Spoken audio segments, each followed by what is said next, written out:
Tous les commentateurs sont d'accord pour dire que ce texte, en général, et les versets qui sont autour, font partie, ces versets, des passages les plus obscurs du Nouveau Testament. La preuve, c'est que dans ce même passage, à un moment donné, il est dit que la femme pourra gagner son salut par l'enfantement, quoi. Oui. Comment on peut expliquer ça?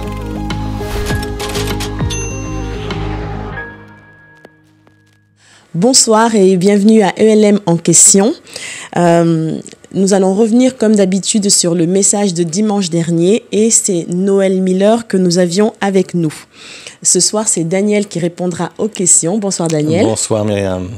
Et je te remercie d'être là avec nous. Alors donc déjà, on va présenter Noël Miller qui était avec nous. Donc c'est l'épouse du pasteur Kevin Miller qui est venu il y a quelques années en arrière. Avec, il y a une année. Il y a une année, oui. Oui, avec Manu Bolomik. Ouais. Ils sont tous les deux, donc c'est un couple de missionnaires basés à Toulouse et ils ont 2 enfants, London et Ezra. Qu'est-ce que tu pourrais rajouter d'autre peut-être par rapport à eux? Alors ils ont rejoint un super projet, hein, celui de Toulouse avec Manu, maintenant qu'on commence à bien connaître Oui. à l'église, le fameux rappeur hein, que tous ont pu identifier. On a vraiment un regard bienveillant sur cette œuvre et l'église aussi a eu à cœur d'apporter un soutien, non seulement spirituel mais aussi matériel hein, pour que Dieu les bénisse. Il y a plusieurs églises à Toulouse, mais c'est une des villes qui commence à bien grandir. Oui. Même la croissance est impressionnante dans cette ville-là avec beaucoup de jeunes. Et Manu vraiment avec Kevin et Noël ont un ministère qui touche ce type de génération, ces jeunes, sans arrière-plan chrétien ou même religieux. Et ils font déjà un beau travail quand on a reçu Manu il y a quelques jours de cela. Il nous l'a expliqué lors d'un culte.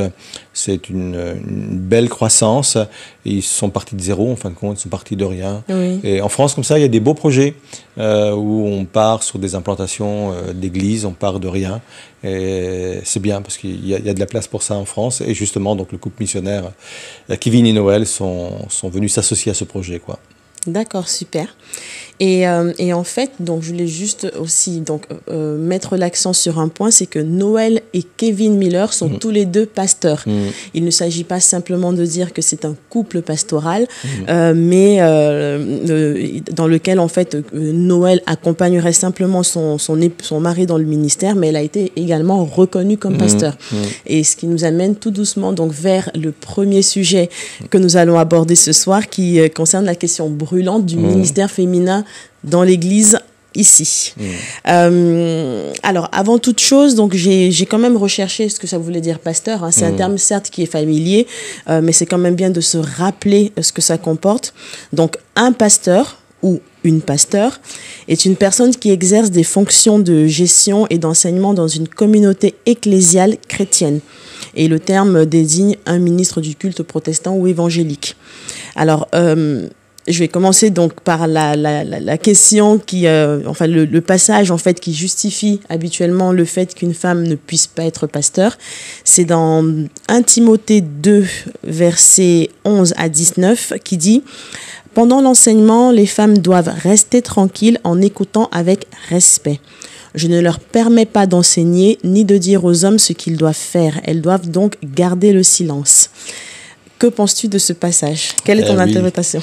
Oui, tu le disais à très juste titre, c'est un sujet brûlant, pas dans l'Église, parce que l'Église, tout au moins à ELM, a franchi cette étape et on est convaincu du bien fondé du ministère féminin. La preuve, dans l'équipe, on a aussi pasteur femme, en la personne de Sommer.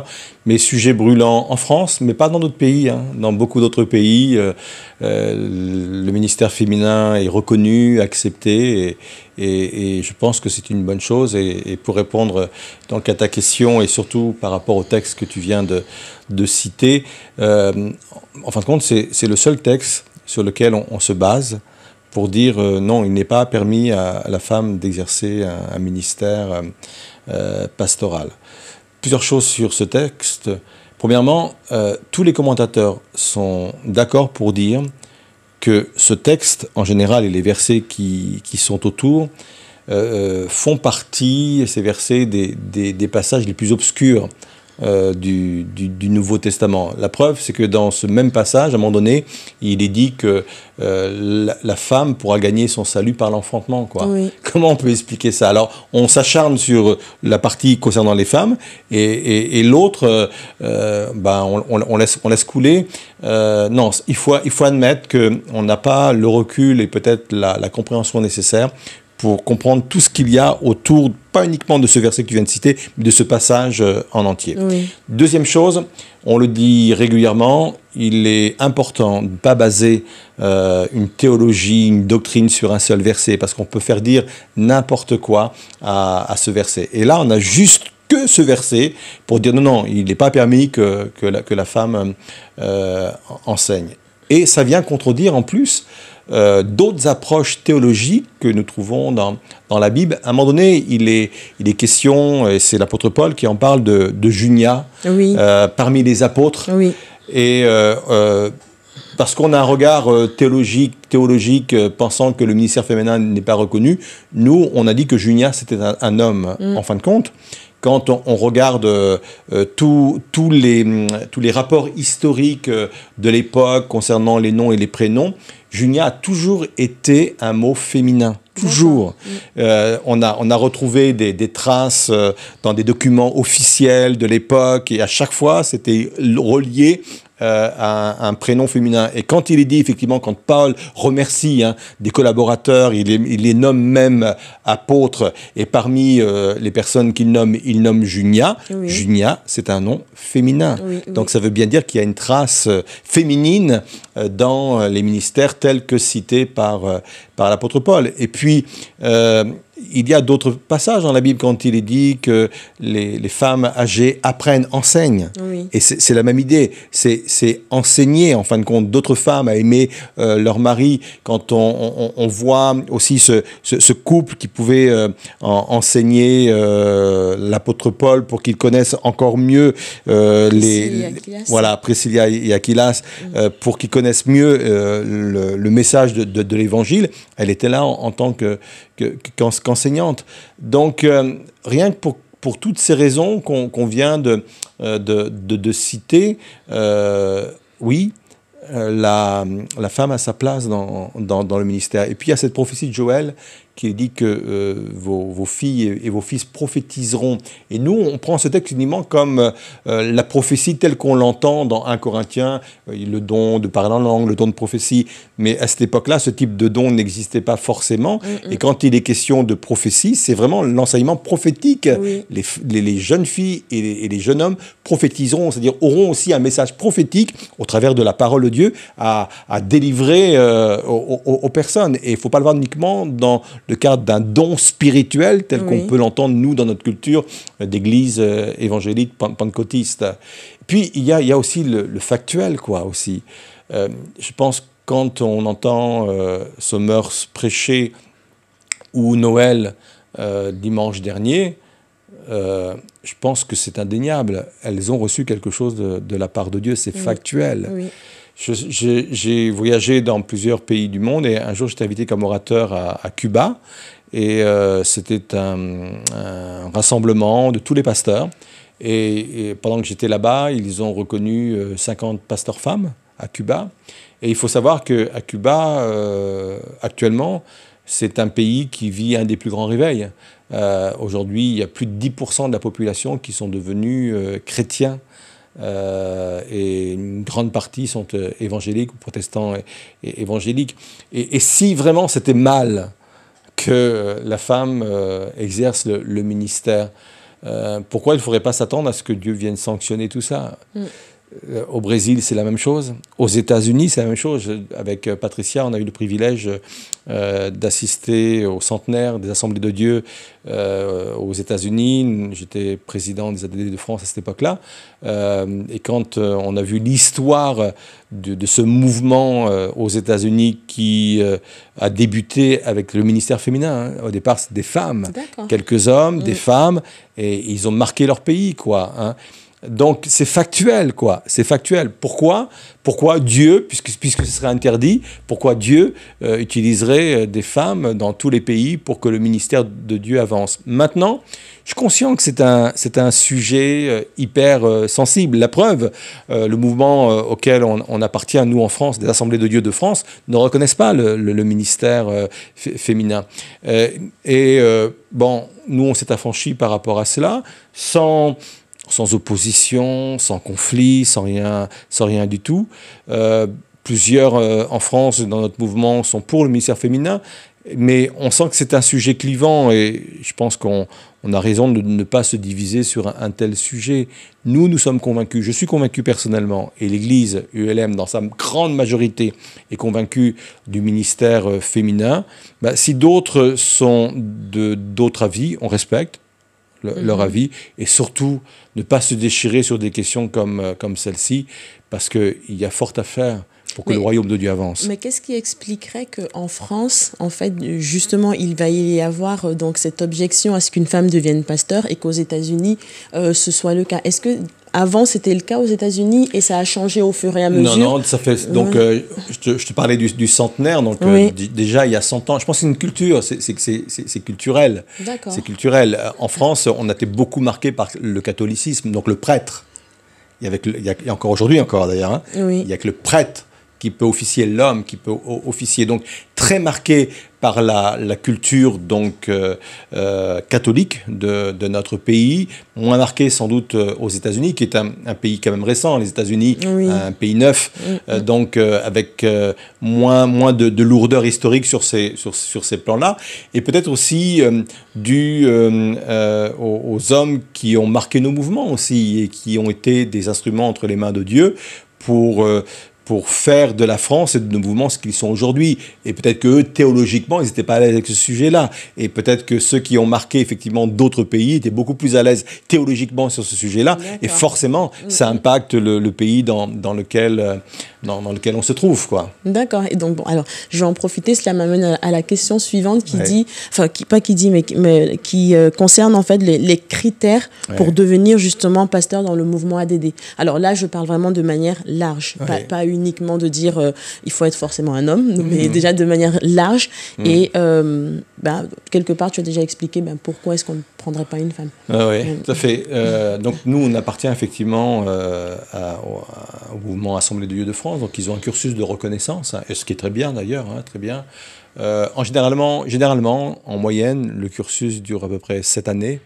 On part toujours du principe que c'est l'Église locale qui reconnaît les ministères, dans ce sens où quelqu'un, avant d'entrer dans un stage pastoral, a besoin de la recommandation de son Église et de son pasteur, pour que déjà, au niveau de l'Église, du pasteur, il y ait déjà une appréciation du style, oui, on sent qu'il y a quelque chose sur cette personne-là. Donc déjà ça. Une fois qu'il y a eu cette validation, les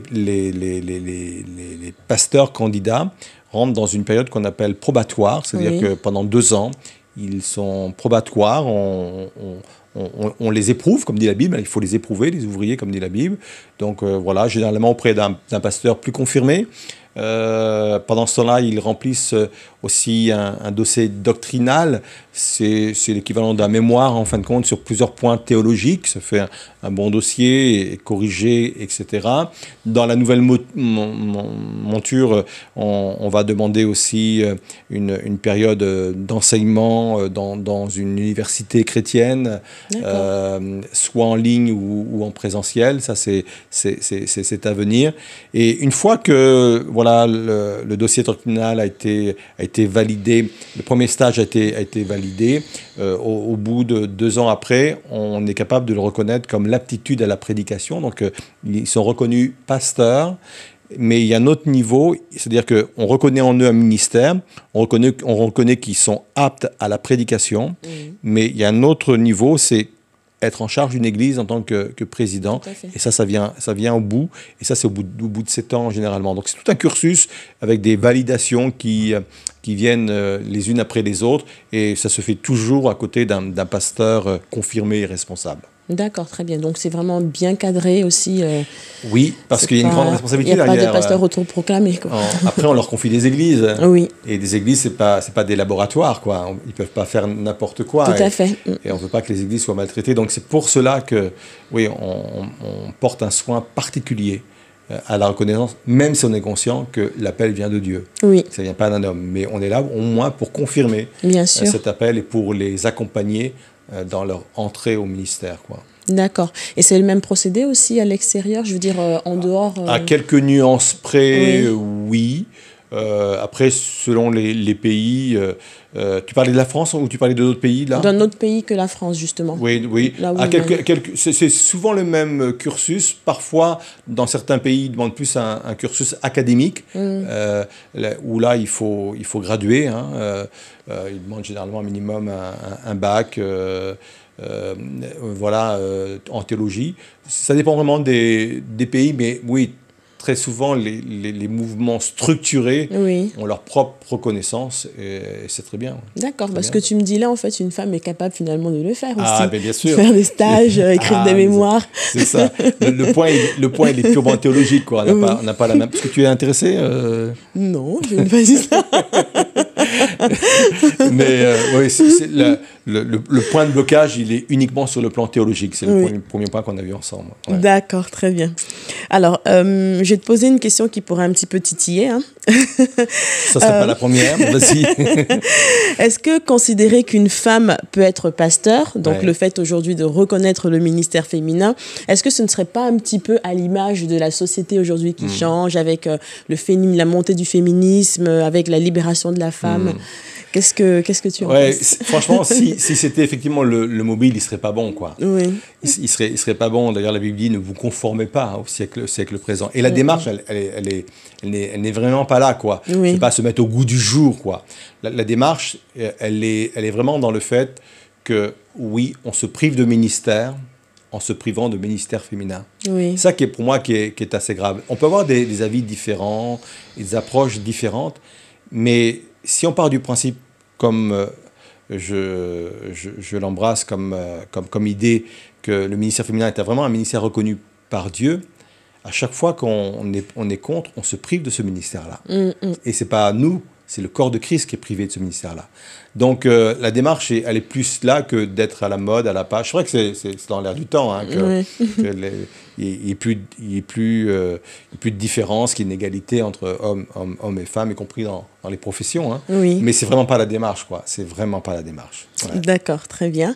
Et enfin, qui a établi Noël Miller comme pasteur? Par exemple, et tu aurais pu même poser la question, qui a établi aussi comme pasteur, effectivement, Valverde. C'est pas ELM et pas la France, puisque je viens de l'expliquer, mais surtout les deux missionnaires des Assemblées de Dieu des États-Unis.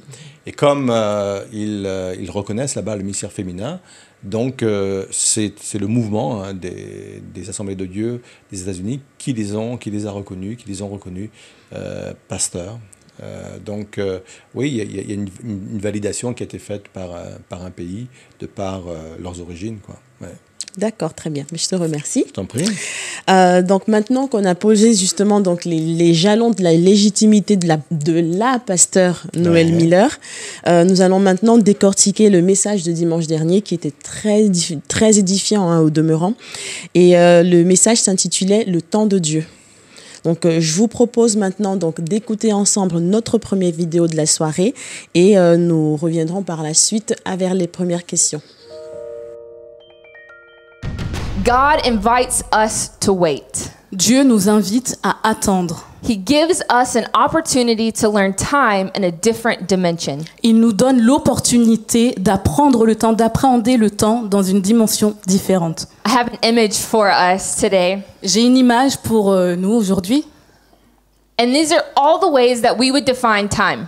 Et ce sont toutes les façons que nous avons pour définir le temps. These are the words that we give to time. Ce sont les différents mots que nous donnons au temps. Hopefully the translation is okay. J'espère que ça va pour la traduction. These are the words in English and in French, hopefully. These are all the ways that we define time.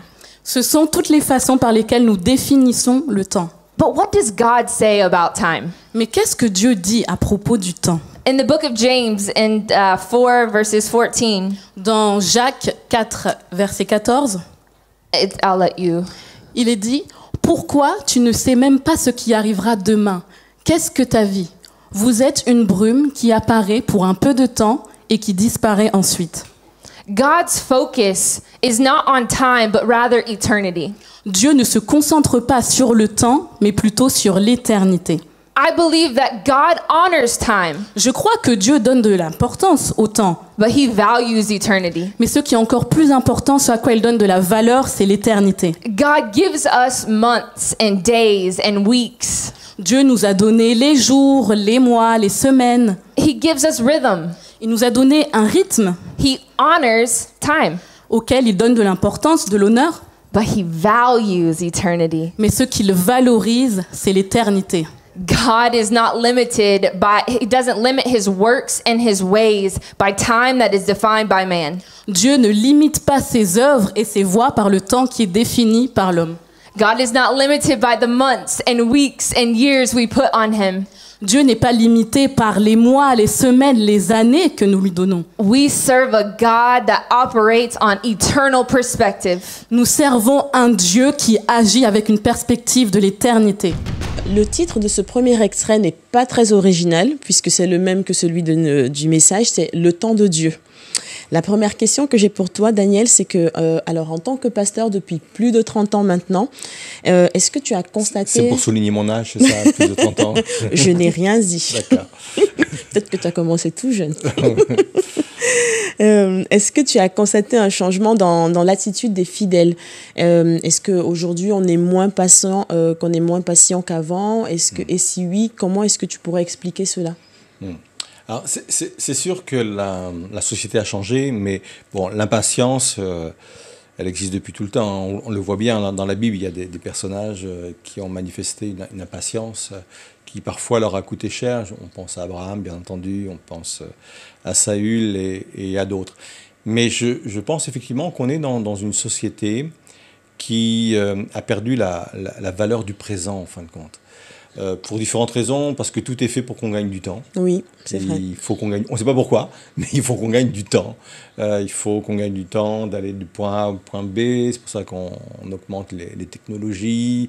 Il faut gagner du temps quand on fait un repas, quand on veut faire un repas.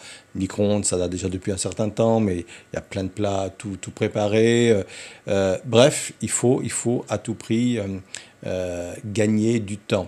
Peut-être parce qu'on a perdu justement, et c'était intéressant ce que disait Noël, peut-être parce qu'on a perdu cette dimension d'éternité. Comme on sait que notre temps est compté, comme on sait que notre temps est limité, Oui. donc on veut faire plein de choses dans ce temps limité, donc il faut gagner du temps partout.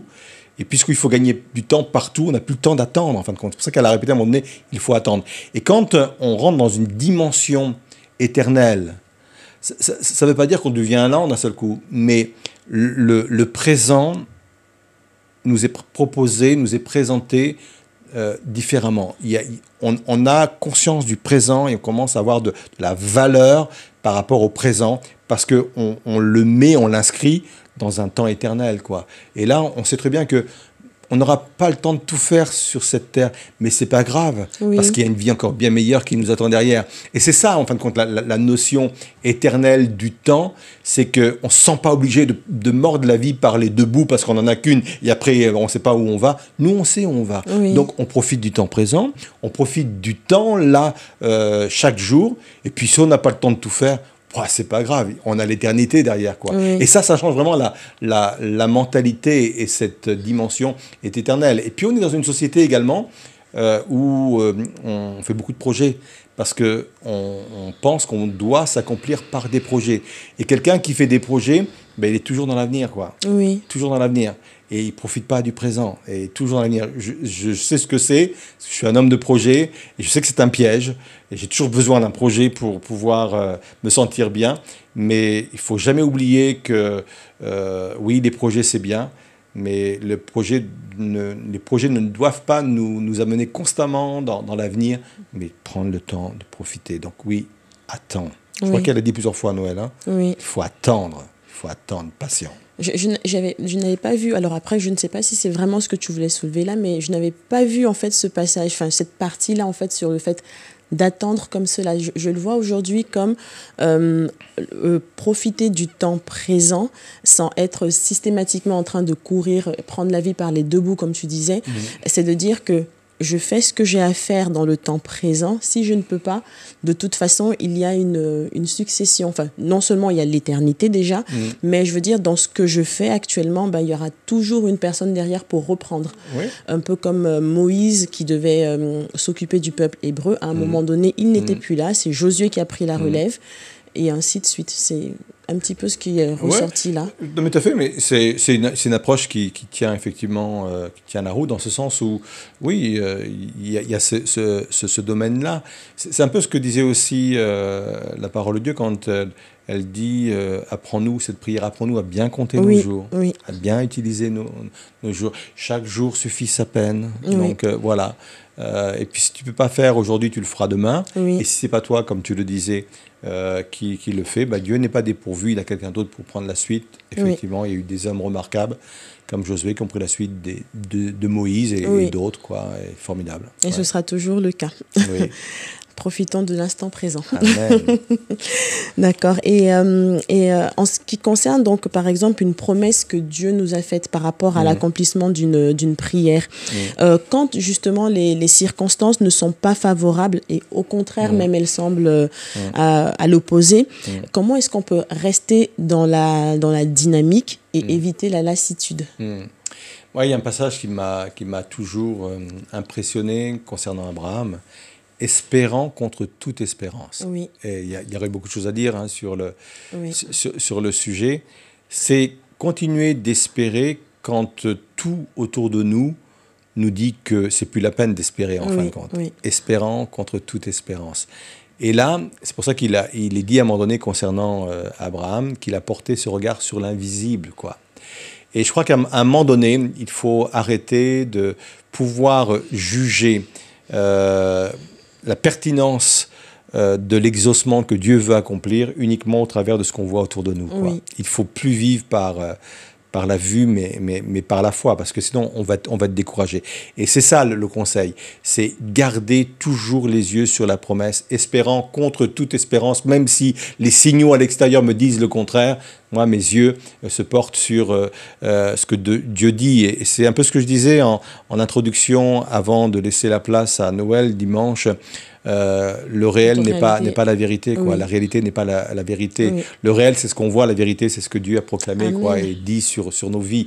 Il faut jamais oublier. Ça fait penser un peu à un pilote d'avion qui, à un moment donné, s'il se fie uniquement à la vue, il est déstabilisé parce qu'il voit plus l'horizon. Il sait plus où il est, hein, quand on est dans le ciel, et surtout quand on est à des altitudes très élevées, il n'y a plus d'horizon, donc on ne sait plus où on est, on ne sait plus si on descend, on ne sait plus si on monte. Et là, le pilote d'avion, il doit simplement porter ses yeux sur les instruments qui sont à bord, quoi, les instruments de bord. Et nous, c'est pareil, les instruments de bord, c'est tout ce que Dieu nous dit, quoi. Si on commence à regarder à droite et à gauche, on peut vraiment paniquer, perdre espoir. Donc voilà, pas se fier à l'extérieur. Si ça tarde, même si on a l'impression qu'on a tout perdu, on va tout perdre et que ça se passe, il n'y a rien qui se passe. Non, la promesse, elle demeure. Les instruments de bord sont nécessaires et utiles. Oui, c'est pas évident, hein. Non. C'est pas évident à non, c'est la marche par la foi, hein. C'est vraiment une démarche de foi, quoi. Oui. Ouais. C'est un petit peu comme ça me fait penser justement à l'histoire de Moïse, une fois de plus, qui sort le peuple hébreu d'Égypte.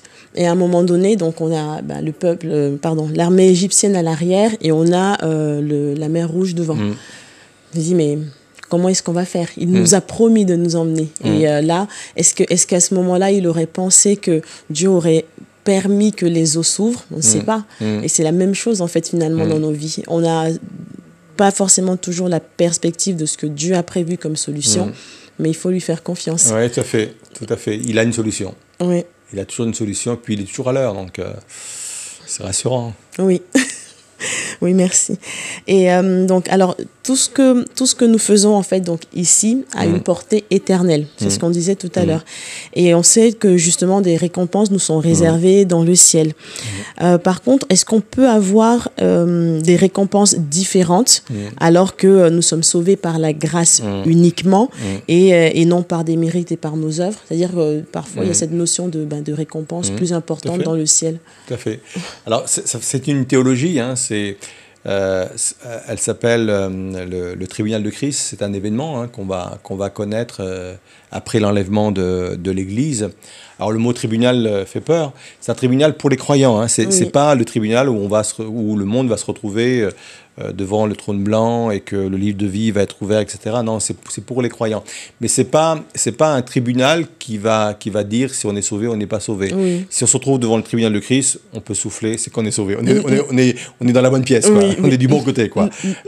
Mais c'est un tribunal de récompense, en fin de compte. Oui. Parce que Dieu est juste et il veut nous rétribuer selon cette justice, quoi. Alors oui, ça fait drôle de dire une rétribution, mais sur quelle base on va être rétribué, quoi. Pas forcément sur la masse des choses qu'on aurait pu faire, mais surtout par rapport aux mobiles qui nous auront poussés à les faire. En fin de compte, ce sont nos mobiles qui seront jugés, nos motivations qui seront jugées, et en fonction de nos capacités également. Parce que Dieu sait bien que peut-être un enfant n'aura pas les mêmes capacités qu'un adulte, il sera jugé en fonction de cela. Alors juger, c'est pour avoir des récompenses, oui. Parce que je crois que dans l'au-delà, dans le ciel, on va pas se retrouver sur une chaise attendre que ça se passe, ou à louer Dieu toute la journée, ou à écouter des prédicateurs ou des prédicatrices toute la journée. Non, on aura des activités, parce qu'il est question à un moment donné de gestion de ville. Je lui confierai 10 villes, je lui confierai 5 villes, il y a cette notion-là. Donc on aura une vraie vie avec des vraies responsabilités, et je pense que les récompenses dont il est question sont sans doute de ce niveau-là, avoir des responsabilités différentes. Donc oui, Dieu est juste, le salut pour tous est par grâce, mais il y a aussi la récompense pour ceux qui ont servi Dieu ici-bas. Il y aura une rétribution en fonction des mobiles qui nous auront poussés à travailler. D'accord. Bon, alors, du coup, ça me ramène en fait donc à la parabole des ouvriers de la dernière heure, ou alors des ouvriers de la vigne, qu'on retrouve dans Matthieu 20. Où il y en a qui vont commencer tôt le matin, d'autres qui vont commencer un peu plus tard, et d'autres qui vont carrément commencer le soir. Mais à la fin, ils reçoivent tous une pièce. Dans ce cas-là, qu'est-ce que ça veut dire? Ça veut dire, c'est surtout un passage qui touche, en fin de compte, le salut. Et surtout par rapport aux Juifs, parce que ce qui est dénoncé ici, c'est un peu la jalousie des Juifs qui pensaient être beaucoup plus méritants que les gentils, que nous, enfin, qui sommes arrivés après, nous sommes arrivés en dernier. Eux, ils ont la promesse depuis Abraham, ils ont traversé le désert, et puis Dieu leur a donné à eux. C'est vrai qu'il y a quelque chose de particulier sur ce peuple, c'est indéniable. Hein. Dieu leur a donné la loi, les prophètes, et des hommes de Dieu extraordinaires. Et quelque part, d'ailleurs, l'apôtre Paul va le dire parfois, que lui, il pourrait se vanter de tout ça, circoncis le 8e jour, moi, pharisien, toi, à un moment donné, il donne tout son pédigré, quoi. Il dit, mais moi, je regarde ça comme du rebut, quoi, comme des ordures, parce que ma foi, elle n'est pas là-dedans. Et quelque part, dans la nation juive, c'était ça, nous, quand même, on est quand même plus méritants que les derniers arrivés, là, hein, et je comprends pas qu'on ait accès au même salut ou à la même fin. Et c'était vraiment par rapport à cela. Et il avait tapé juste, hein, parce que, les Juifs pensaient qu'ils étaient les seuls sauvés, quoi. D'accord, très bien. Donc c'est sur non pas les récompenses qui seront données au ciel, mais sur le fait d'accéder au salut. Tout à fait. Et même s'il est vrai que par rapport à cette parabole, il y a sans doute d'autres applications. Hein. Il y a d'autres applications par rapport à la justice de Dieu, par rapport au mérite, tout ça. Mais l'angle, à mon avis, premier, c'est celui qui vient d'être expliqué. D'accord, très bien. Je te remercie, Daniel. Nous allons maintenant enchaîner avec l'extrait suivant qui s'intitule « La perspective de Dieu » et nous reviendrons tout à l'heure. We arrive at problems in life, yes? Nous sommes confrontés à des problèmes dans la vie, oui? Maybe it's just America. Ou peut-être c'est juste aux États-Unis, en Amérique. But I feel that in our life, Mais j'ai vraiment la sensation que dans nos vies, we arrive at conflict. nous arrivons parfois face à des conflits. The Bible is very clear Et la Bible est très claire. that in this life, Dans cette vie, you will have trouble, vous allez avoir des problèmes. but take heart. Mais soyez encouragés. Take heart. Soyez encouragés. He has overcome. Il a vaincu.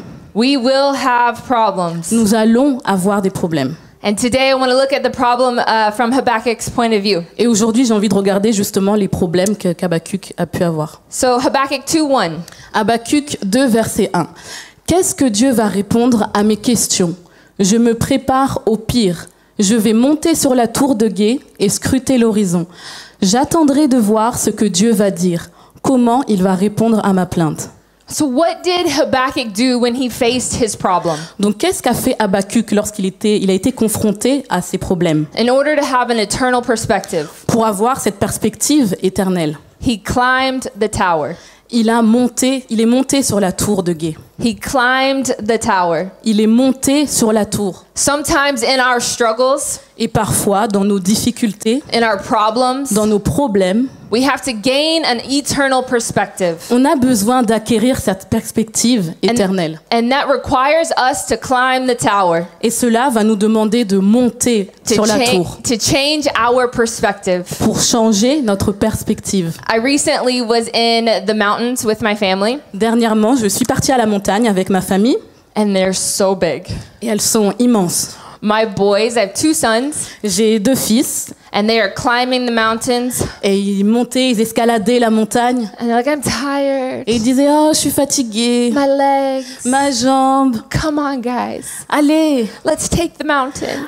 allons à la conquête de la montagne. » And they're big, they're huge. When you're in the mountains, they're massive. Et les montagnes, elles sont immenses. Quand vous y êtes, elles sont vraiment immenses. But I recently was on an airplane, Et dernièrement, j'ai pris l'avion and there's a really cool feature.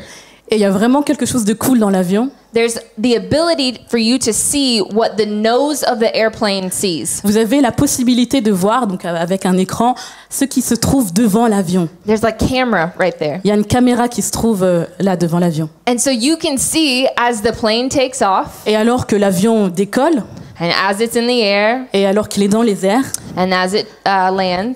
et quand il atterrit, But there was a moment on a flight recently et il y a un moment, pendant que je suis dans l'avion, where we flew over the Alps, où on a survolé les Alpes. and they were beautiful. Et elles étaient merveilleuses, magnifiques. And my son made a comment to me. Et mon fils m'a dit, Wow, those are small. waouh, elles sont toutes petites.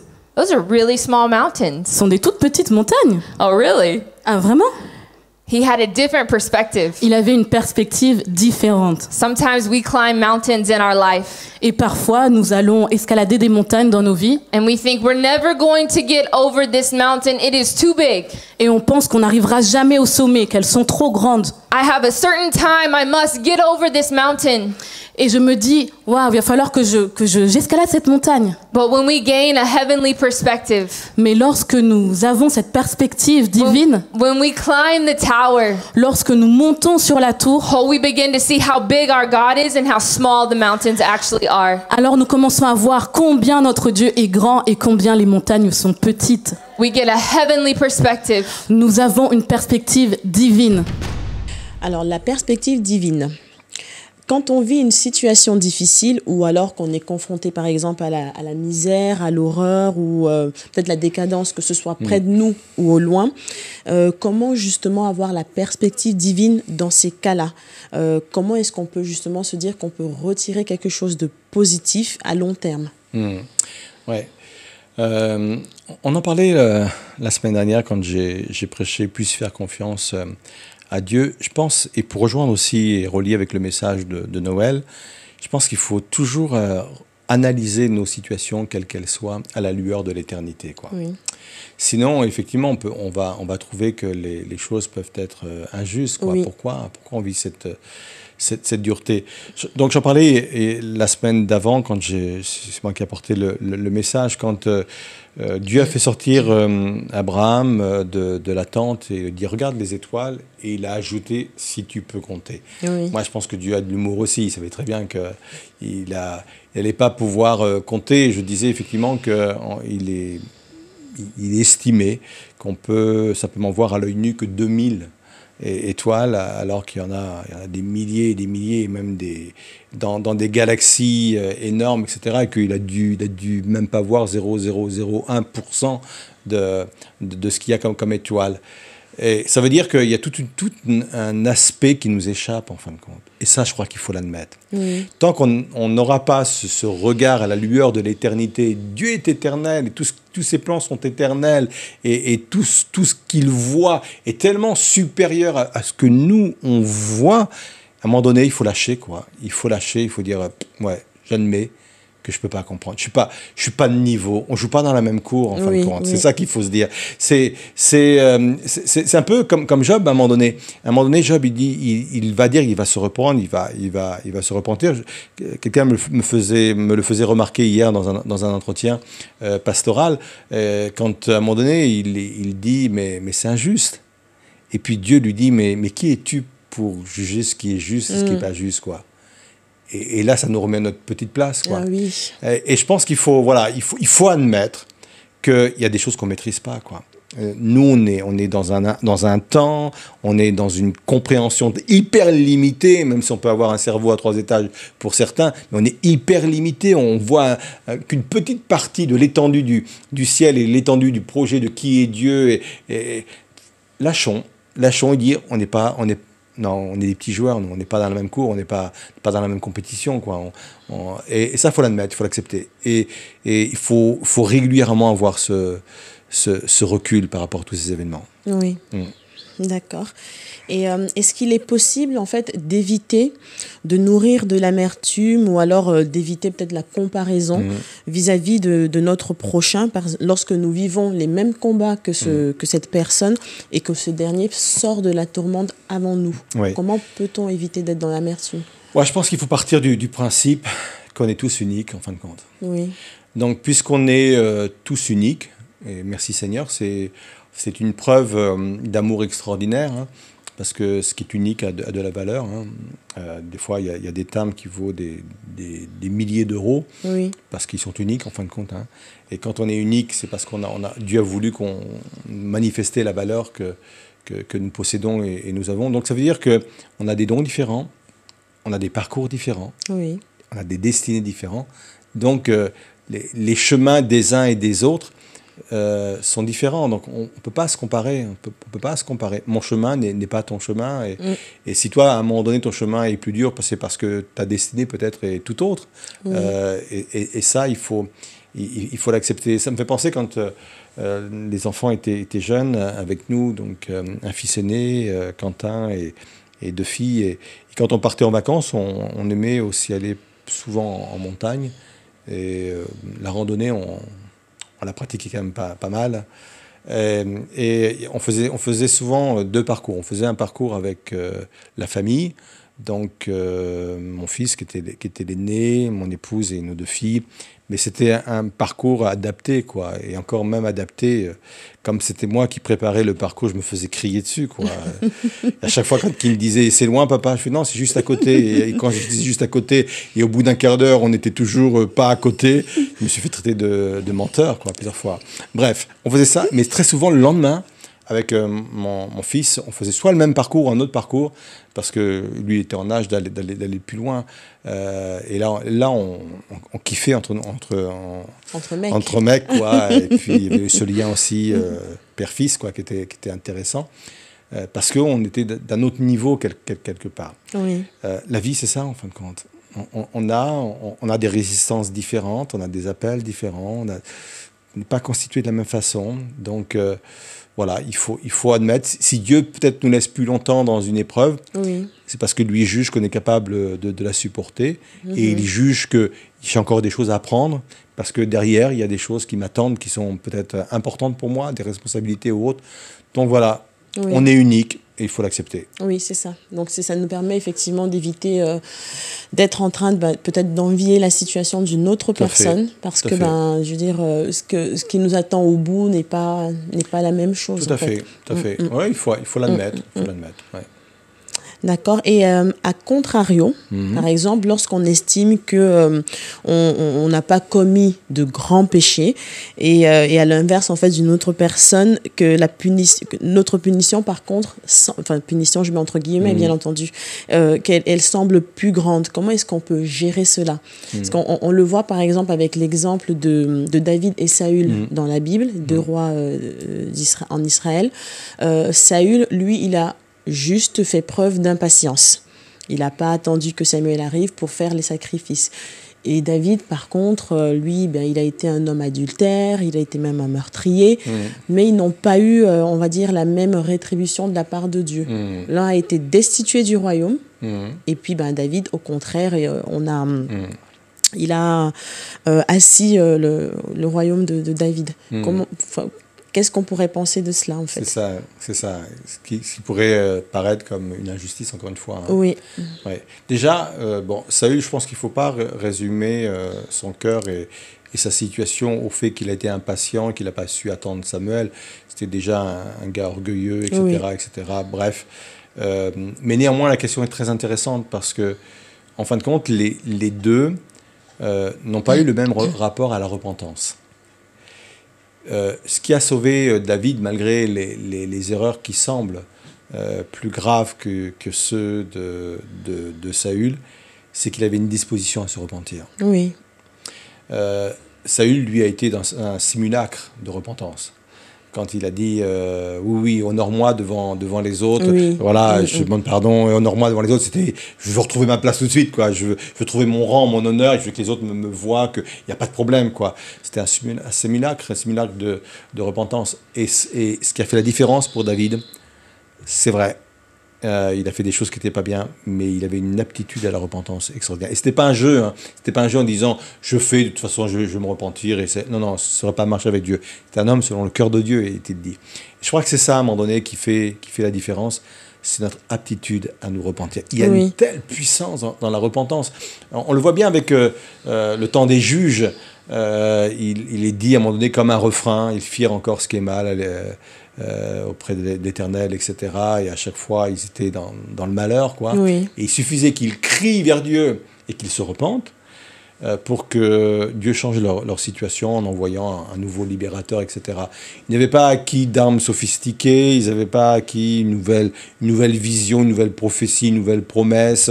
Non, juste se repentir, quoi. Et ça agissait comme un levier dans le ciel, et Dieu manifestait sa faveur, envoyait un libérateur, et voilà, le peuple d'Israël était reparti, le peuple hébreu était reparti. Et je crois que c'est ça, c'est notre aptitude à la repentance. Oui. Et la repentance, c'est un style de vie, hein. Oui. C'est un style de vie, c'est pas quelque chose qui nous est réservé au début de notre conversion, c'est un style de vie. Il faut qu'on soit toujours dans cet état d'esprit. Ouais, je reconnais mes erreurs, je te demande pardon et je veux avancer et rends-moi meilleur, Seigneur Jésus. Et c'est ça, mais c'est ça qui nous fait progresser, en fin de compte. Et la repentance, c'est le message qui a été le plus prêché par le Seigneur Jésus. Hein. Oui, c'est vrai. Et on le retrouve dans le Nouveau Testament régulièrement, quoi. C'est vrai. Mais ce que tu dis là, ça me fait penser, alors je n'ai pas prévu là, mais ça me fait penser justement un parallèle de toujours deux personnages qui étaient proches de Jésus, Pierre et Judas. Est-ce que ça pourrait aussi expliquer la manière différente justement d'avoir après vécu, enfin ou pas pour Judas, leur vie? Oui, tout à fait. Ah, mais moi je crois que Judas, il aurait pu s'en sortir. Hein. Oui. C'est peut-être la différence entre le regret et la repentance, quoi. Oui, c'est ça. Un a regretté, peut regretter, mais la repentance, c'est plus profond, quoi. On est conscience du mal qu'on a fait aux autres et qu'on a fait à Dieu, quoi. Et puis ce désir de vouloir être quelqu'un d'autre, quoi. Oui. Et Judas aurait pu se repentir, oui, bien sûr. Judas aurait pu devenir quelqu'un d'autre. Ouais. Oui. En définitive, c'est de dire que quel que soit ce qu'on a pu faire, à partir du moment où, d'une manière sincère, on demande pardon à Dieu, il nous pardonnera systématiquement. Oui, tout à fait. Ouais. Alors, bien sûr, après, y a moi je crois à la réhabilitation. Hein. Je crois à la réhabilitation et que Dieu nous réhabilite à chaque fois. Oui. Après, il est dit quand même par rapport à... Oui, il y a des conséquences. Voilà, Il dit à David que, je ne sais plus comment l'expression est tournée, mais que son bouclier n'est plus sorti, en fin de compte. À un moment donné, il dit je n'ai pas la référence en tête, mais il dit, David n'était plus un combattant comme avant, quoi. Oui. Et pas autant de réussite sur le champ de bataille qu'avant. Donc tout de même, il y a quand même une conséquence quand on va trop loin, quoi. Oui. D'accord, très bien. Je te remercie, Daniel. Donc, nous allons passer du coup à l'extrait suivant, c'est la dernière vidéo de cette soirée et qui s'intitule « Écris la vision ». The second thing is this in Habakkuk 2:2. La deuxième chose qui est dite est dans Habakkuk 2:2. Et puis Dieu a répondu, écris ceci, écris ce que tu vois, écris-le en grosses lettres pour qu'on puisse le lire en courant. He wrote the vision. Il a écrit la vision. If we're going to have an eternal perspective, Si nous avons besoin d'acquérir une perspective éternelle, in the middle of our struggles, pendant nos tourments, we have to write the vision. nous avons besoin d'écrire la vision. And sometimes this means literally write the vision. Et parfois, cela veut vraiment, littéralement dire écrire la vision. Get a piece of paper, Allez prendre un bout de papier, put it on the door before you leave, vous le mettez devant la porte d'entrée and write the promises that God has for you. et écrivez les promesses que Dieu a pour vous. In our house, Chez nous, à la maison, with our family, avec notre famille, we have been very clear about our motto. nous avons vraiment un slogan très clair. We tell our children, Nous disons à nos enfants, if you are a Miller, si tu es un Miller, c'est le nom de famille, oui, c'est moi. If you are a Miller, si tu es un Miller, you are loved, tu es aimé, you are generous, tu es généreux and you are a leader. et tu es un leader. So when they were little, 2 years old, Alors, quand ils étaient petits, ils avaient 2 ans à peu près, you would say to my children, alors je disais à mes enfants, what does it mean to be a Miller? qu'est-ce que ça veut dire être un Miller? We are loved, generous, leaders. Nous sommes aimés et généreux, nous sommes des leaders. We put the vision of our family clear before our family. Nous avons mis la vision pour notre famille clairement affichée dans la maison. Because as my children grow, Parce que alors que mes enfants grandissaient, and as they enter into places et alors qu'ils vont dans différents endroits, where they will find trouble, où ils vont être confrontés à des problèmes, where they will be faced with trials, où ils vont être face à des épreuves, they will have the vision clear before them. ils auront la vision clairement écrite devant eux. You are a loved, generous leader. Tu es un leader aimé et généreux. And this culture Et cette culture, will not tell you who you are, ce monde ne va pas te dire qui tu es, but the vision of this house will. mais c'est la vision que nous avons dans cette famille qui va te le dire. When you are walking through hard times, Quand tu marches à travers les difficultés, when you are climbing mountains, quand tu escalades des montagnes, write the vision down. écris la vision. Write the vision down. Écris la vision. Alors, l'extrait suivant concerne le passage que Noël Miller a partagé. Donc, écris la vision. Donc, déjà, j'aime bien les définitions pour savoir où on va. Une vision, de ce que j'ai pu voir, est une révélation de Dieu dans notre esprit. C'est une image mentale de quelque chose qui s'impose, en fait, à notre esprit. Et par rapport à cela, je vais te demander, est-ce qu'on peut donner du crédit pour nos propres vies à une vision qui ne vient pas de nous Et si oui, comment se l'approprier? C'est vrai qu'il faut être... on croit, comme toi, comme moi, on croit aux dons spirituels. On croit que Dieu parle tantôt d'une manière, tantôt d'une autre. Il est capable de parler par des songes. Ça ne veut pas dire que tous les rêves ont une explication. Oui. Il est capable de parler par une prophétie, une parole de connaissance, bref, tout ce qu'il y a derrière. Ça, c'est clair. Mais il faut être prudent. Oui. Il faut être prudent parce que celui qui est le véhicule est humain. Et il peut se tromper aussi dans la façon dont il donne, quoi. Donc il faut être prudent. C'est pour ça que la Bible dit qu'il faut juger les prophéties. Il faut les éprouver, il faut les juger. Donc, moi, personnellement, quand je reçois une parole, parfois des prophètes sont venus me voir en me donnant des paroles, Première réaction, est-ce que c'est scripturaire ou pas?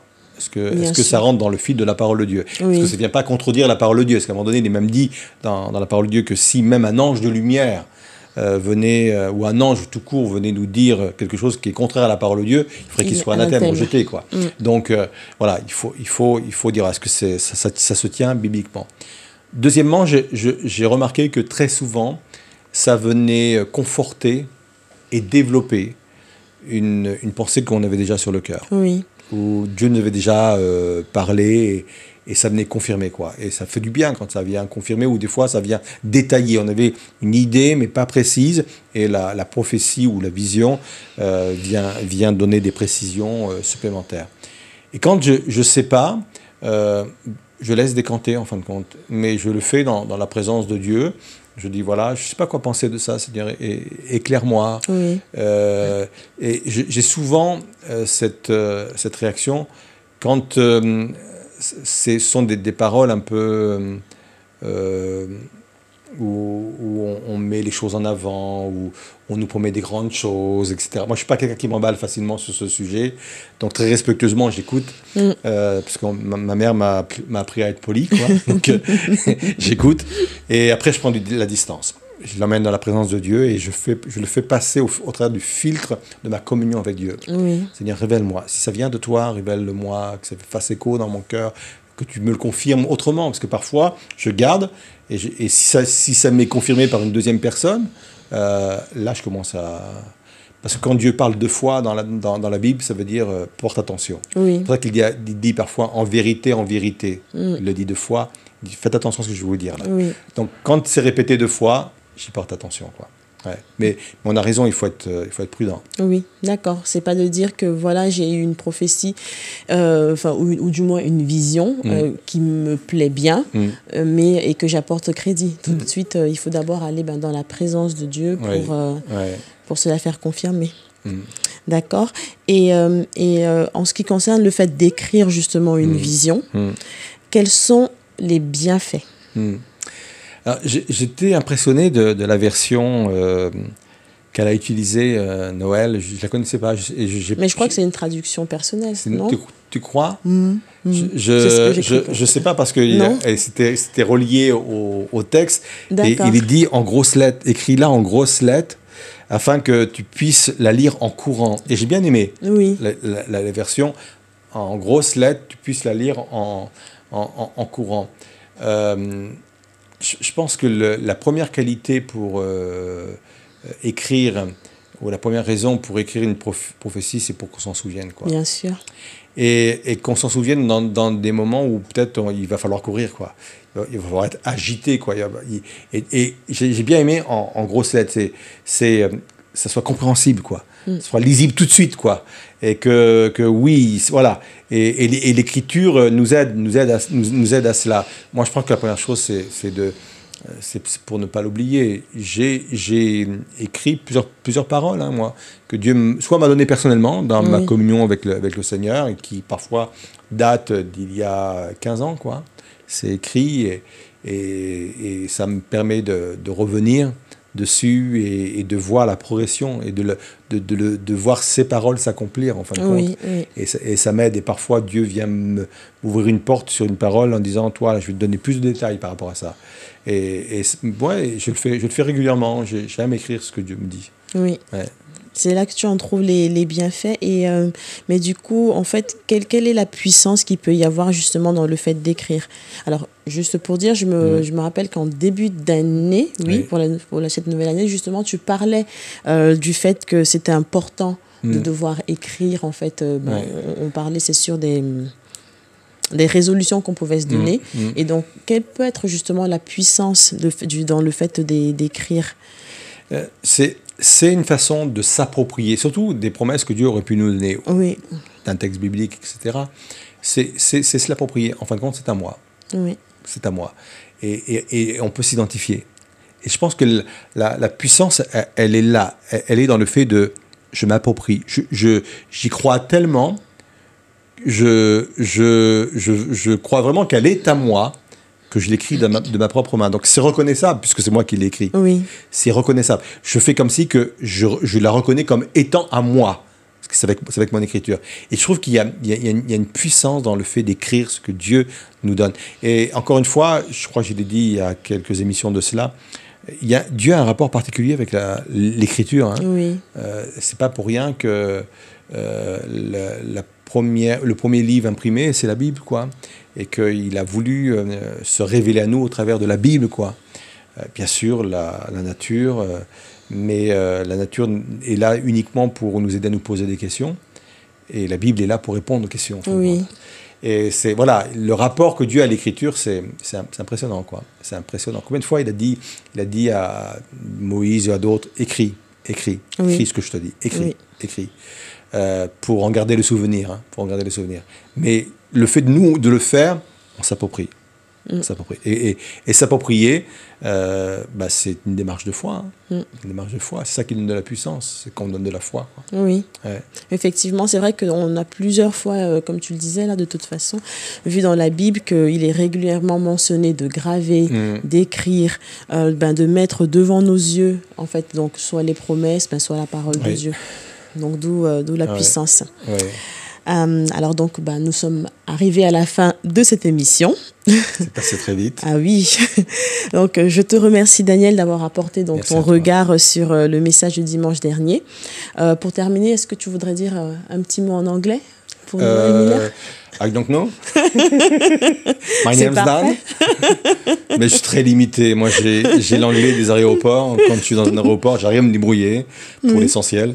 Mais après, c'est compliqué. Là. D'accord. Je pense qu'à donc, nous, on a tous compris. Oui, I don't understand. Et toi, des petites phrases comme ça. Et j'arrive à me débrouiller pour manger, pour trouver un taxi, pour aller à l'hôtel. Ça, j'arrive, ça. Ouais, j'arrive. C'est très bien déjà. Bon, déjà. La survie, quoi. Juste de quoi survivre. Très bien. Mais en tout cas, moi, il ne me reste plus donc qu'à vous souhaiter à tous une très bonne soirée et à vous remercier pour votre fidélité. Et bonsoir, Daniel. Bonsoir, Myriam. Au revoir.